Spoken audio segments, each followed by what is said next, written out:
Ladies and gentlemen, it is a great honor to receive this award tonight, named for my dear friend and colleague, Thomas Szasz. As Thomas Szasz wrote years ago, the only true political virtue is obedience to authority, and the only true political sin is independence. Independence renders authority useless, and that is what infuriates it so. You've undoubtedly been told you're mentally ill for daring to say that the emperor called psychiatry has no clothes, not to mention stupid and unscientific. At least this is what some of my colleagues say about me at one university. So if this is something that has happened to you, I'm here to say that you are not alone. The controversy regarding the myth of mental illness and psychiatry is not about science or medicine, it's about power. When psychiatrists start agreeing with you, well, then perhaps you ought to reconsider your position. Something may be wrong. So I'd like to say a few disobedient things, which is especially true because I was trained as a psychologist. And when a member of the profession criticizes its own, it's considered especially sacrilegious. What do we know that is true, that the cult of psychiatry keeps telling us is false? First, the idea that there is a known brain lesion causing mental illness. The truth is, we cannot tell who is mentally ill and who is not by looking at pictures of their brains or analyzing their blood. Psychiatrists had to invent their own book of diseases because pathologists would have nothing to do with them. It's called the Diagnostic and Statistical Manual for Mental Disorders, the DSM, a great work of fiction. What's the difference?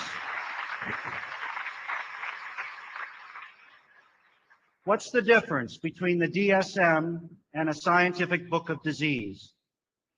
Every disorder in the DSM is invented. Every disease listed in a pathology textbook is discovered. Real disease is found in a cadaver at autopsy. Mental illness is not. Mental illness refers to something that a person does. Real disease refers to something that a person has.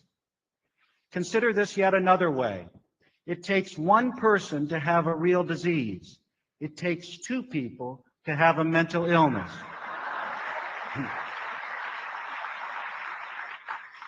If you're alone on an island, you could develop a real disease like cancer or heart disease, but you cannot develop a mental illness such as hyperactivity or schizophrenia.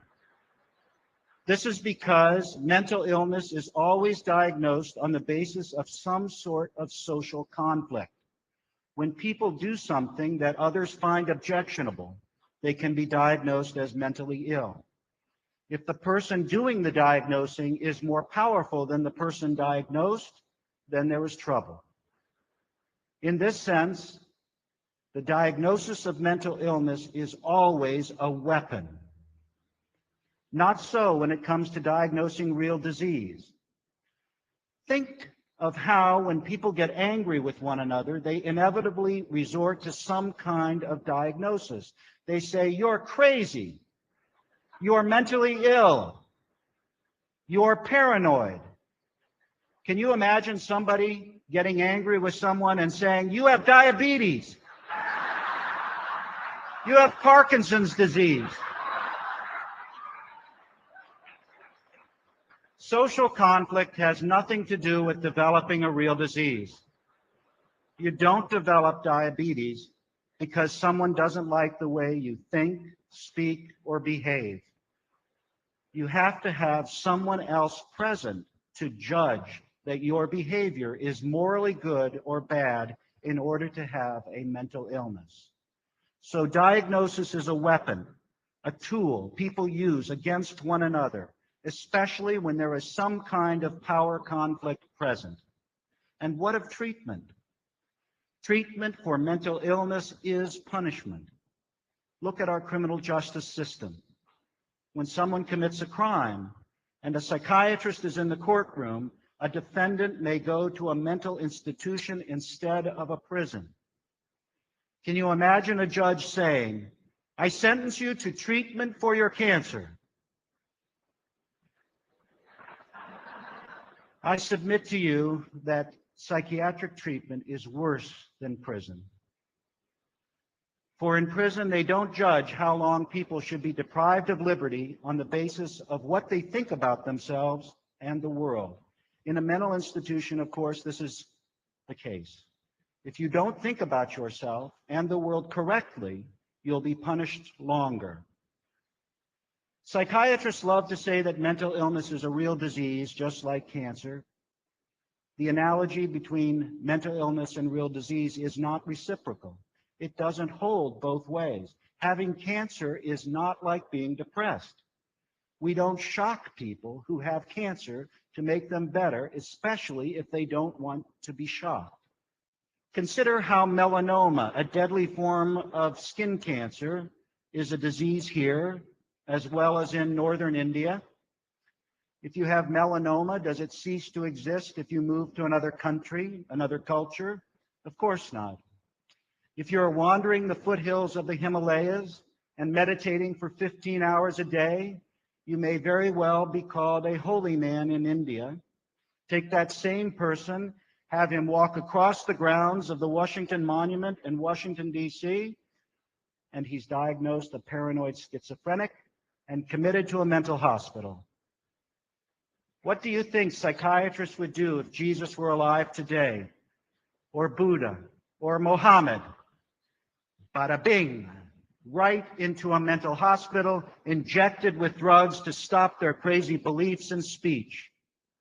Psychiatrists today are the true grand inquisitors. They would crucify the holy men and women of yesterday in an instant. My father was sent from Nazi Germany to America in 1933 when he was about 15 years old. From the time he was sent out of Germany by his family because he was a Jew until his dying day 5 years ago, he had nightmares that the Nazis were persecuting him. He fought against them his whole life, awake and asleep. I used to ask him, "Dad, what were people thinking in Germany back then?